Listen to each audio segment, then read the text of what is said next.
Good morning. This is Anthony Davis. I am one of Christopher Nudo's attorneys. I do estate planning.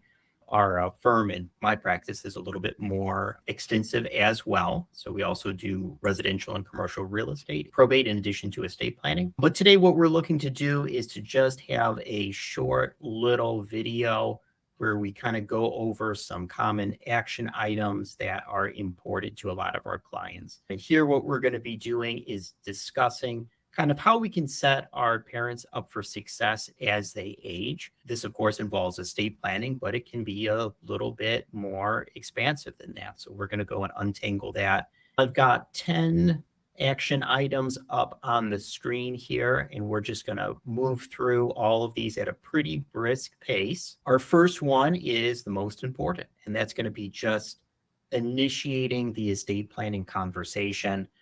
So I always tell my clients to remember that, well, all that we're really doing in estate planning is preparing contracts and documents, but we don't want to forget the human experience. And we got to remember that this is a pretty tough topic. So occasionally I'll have kids that'll come on in, they'll want to bring their parents on in, and they're wanting to move very aggressively on the estate plan, but mom and dad might not be. And we need to make sure before we go and we do anything that mom and dad are kind of on the same page. So that's very important. This can take a long time for them to come around sometimes. But what we really want to do is we want to set the stage. We want to plant the seed. And the way that we want to do that, typically what I find is most successful is just working with them to set a goal that is something that they are open to and interested in. So most of the time, this is going to be just gently sitting down with them and, mom and dad, you've been great parents. You've done a lot for us. Now what we're looking to do, we've got some concerns about how we can take care of you as you age, and we want to make sure that we've got the proper legal documents in place. And we're hoping that you would be willing to come and speak with an attorney at some point, whenever you feel ready for it, and get those documents in order, because we want to be able to work with you to take care of you. I always suggest making it as positive a conversation as you can. It really does take a certain amount of courage, I feel, to even discuss estate planning at all. And we absolutely never want to be pushy with them. We always want to give them the freedom to choose when and if they're going to meet with that attorney and ultimately do their estate plan. The next thing down here is we've got our wills versus trusts, probably the most common question that I get asked. I'm going to be real brief here. Wills versus trusts, you go online and you'll get these one size fits all cookie cutter solutions. It really depends on the client. It really does. In the land of logic, I think a lot of times the trust is going to be the superior instrument. But typically the analysis is actually a little bit more complicated, and we have to take into account the personalities of our different fiduciaries, and most importantly, of course, the goals of the client. And while I typically will lean towards trusts and think that often it's the superior instrument, it isn't always. And it's really is good if we can get that personalized one-on-one consult to kind of figure out what is going to be best for the client. To put it in real simple language, though, what a trust is just a big contract. And what a will is it's an instrument that goes with this thing called the probate court. So really it comes down to a question of if we want to use contract law to transfer the estate to the next generation, or if we want to use testamentary law, the court system, to transfer the estate to the next generation. Number 3 and 4 down here, we've got our powers of attorney. POAs, really, really important instruments, particularly in regards to elder care. I'm going to kind of treat both of these as the same item. They're living documents, so they only function while we're alive. They're only going to function while mom and dad are alive. After they pass away, they cease to do anything. With a power of attorney, what we're doing is we're designating an agent, and that agent has the authority to step into our shoes and make decisions for us when we're unable to. With our healthcare power of attorney, which is one document, our healthcare power of attorney is giving our agent the ability to make healthcare decisions for us, whether a surgery is appropriate or perhaps a certain medication, hospital treatment, that kind of thing. Whereas a power of attorney for finance, which is a distinct and separate document on its own, sometimes these are referred to as powers of attorney for property. These are giving access to finances. If mom and dad designate you as being their power of attorney for finance, typically this means that you would have broad access to their accounts so that you could move money around and pay for various expenses that they have that are now more difficult for them to take care of. Whereas the power of attorney for healthcare, they would have given you the authority to make those tough healthcare related decisions for them. Number 5 down here, we've got our beneficiary designations. So super, super important. We don't want to forget this. So with our bank accounts, our retirement accounts, and with our insurance, we can set beneficiary designations on those accounts. So what this means is that upon our loved one's passing, instead of that account going through a long, slow, cumbersome probate process, going through the courts, that account can pay out directly to those designated beneficiaries. So let's say that we've got a savings account with $20,000 in it. And let's say that mom has 2 kids. She's the surviving spouse. If she wants to have that account pay out to the 2 kids outside of probate, what she's going to do is she's going to designate the 2 kids as beneficiaries on the account. Upon her passing, one of the 2 kids can go to that bank with a copy of the death certificate, and that account will pay out directly to them as designated on the beneficiary form in an equal share. So that's how that works. So good goal to set is you want to make sure that mom and dad have their beneficiary forms in order on all of their accounts. With your average American estate, you can typically have most of the estate distributed by beneficiary form, and then we're giving most of our thought to how it is that we would transfer any real estate that they have.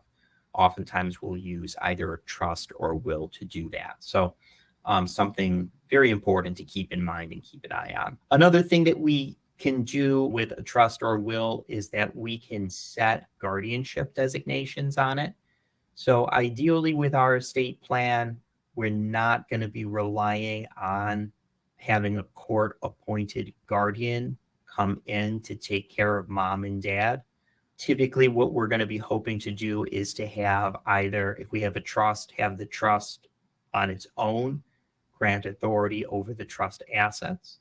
And then for everything else, use a power of attorney for finance or power of attorney for property. So when mom or dad get sick, we have the ability to access their assets and make the appropriate decisions regarding them, maintain that estate, and maintain those finances. It is prudent in a document to set potential guardians, and you can certainly do that. So if mom and dad get sick and they've got you designated as their preferred guardian, then that means that if a court appointee has to be designated, they're saying that their preference is that it would be you.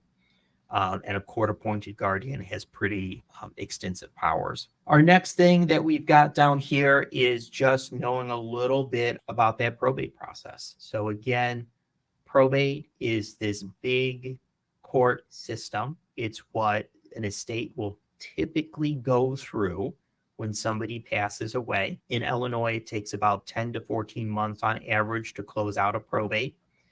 And the cost, the actual average in Illinois is about $18,000, but for most kind of mom and pop estates, I would say the average cost for a probate after all is said and done is about $7,500 to $10,000. Everything's not contested. We just have like one property.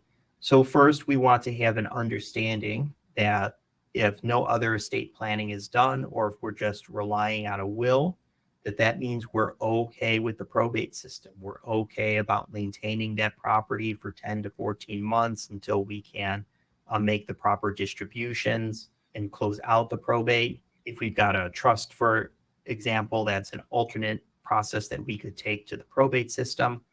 But we want to understand at least simply what probate is so that we can make the decision as to whether this is something that is appropriate for the estate to go through. Most of the time, people want to avoid probate. That's pretty typical. So if that's the case, we can go back to our item number 2 up here, also reference our item number 7, and then in addition, our item number 5. So make sure that those beneficiary forms are set.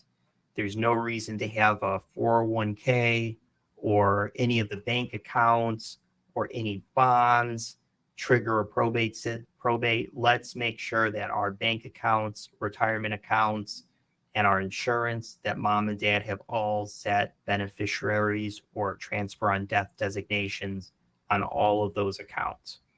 And then, of course, from there, we can make the decision as to whether or not we want to, if we're not okay with probate, then we can have that conversation as to whether or not a trust is appropriate for this particular estate. And then we also want to give some thought to taxes. So in Illinois, there's no inheritance tax. However, there is a death tax. In order for the death tax to be an issue, your state would have to total over $4 million. So some of my clients do have that headache. It is a very nice headache to have. And if that's the case, I could have you guys come on in and we can go over death taxes. More commonly, though, the tax implication that I like to call people's attention to is the step up in basis in capital gains on real estate. One thing that people will oftentimes do in a bid to avoid the probate system, but also in a bid to avoid paying to have a trust drafted, is what they'll do is they'll take the real estate that they have and they'll just add the kids onto it. So we'll have a deed that'll show mom, dad, and junior all on the same deed. So there's a couple problems that come with that. The first of those, of course, is that if there's ever a falling out or somebody changes their mind, you can't force those people to change. They have that 1/3 property interest and you can't just take them off of the deed. The other issue that will come up is that if one of those added parties, if they end up going through a divorce or if they end up having creditor problems, now mom and dad's real estate is sucked into those legal actions. But as far as our tax concerns go, the big issue with taking that approach is that it does not preserve the step up in basis. So what that means is that we won't be minimizing the capital gains tax. If we have the property transferred either through a trust or through the probate court system, then this preserves the step up in basis. And because it preserves the step up in basis, we get to minimize capital gains tax. So I know I just threw a whole bunch of legalese at you. Let me kind of translate that. What we're discussing is what dates are we going to use to determine the increase in value of the property? Are we going to go with the original purchase date to the date of death when the property was transferred? Or are we going to go from the date of death to when it was sold? So if we're going from the date of death to the date that it was sold, then that's a very, very small period in which the value of the property can go up. Whereas if we have, say, a house that was purchased in 1956, and then mom and dad passed away, they both passed away in 2024, it's a huge period of time. And in that huge period of time, that property will have gained tremendously in value. You can kind of imagine how much property was worth in 1956 versus if that property was sold today. And that increase in valuation is what's going to be used to come up with a really, really big tax that most heirs do not want to pay. So our goal is to minimize taxes, my recommendation is to talk with the attorney, and you're probably going to be either putting together a will or a trust. And we want to be avoiding that approach that sometimes people will take where they're just adding names onto deeds. And then, of course, there's general maintenance that we want to do. So sometimes mom and dad will have created a will. It might have been many, many years ago, and things will have changed. Sometimes the people on the will have passed away, or it might have predated back to when they had kids or before having kids. And we just want to look at those documents and make sure that everything is in order and that they were properly set up. So those are our 10 issues. If you have any questions about them, I would be happy to meet with you guys in person. You can just give me a call. My direct is 847-906-0005. And my email is anthony@nudo.net. I'd be happy to hear from you, and we can sit down and go over trust estates and wills. My recommendation, though, if there's one big thing to take away from our discussion today, is plant that seed with mom and dad, get them to start thinking about it.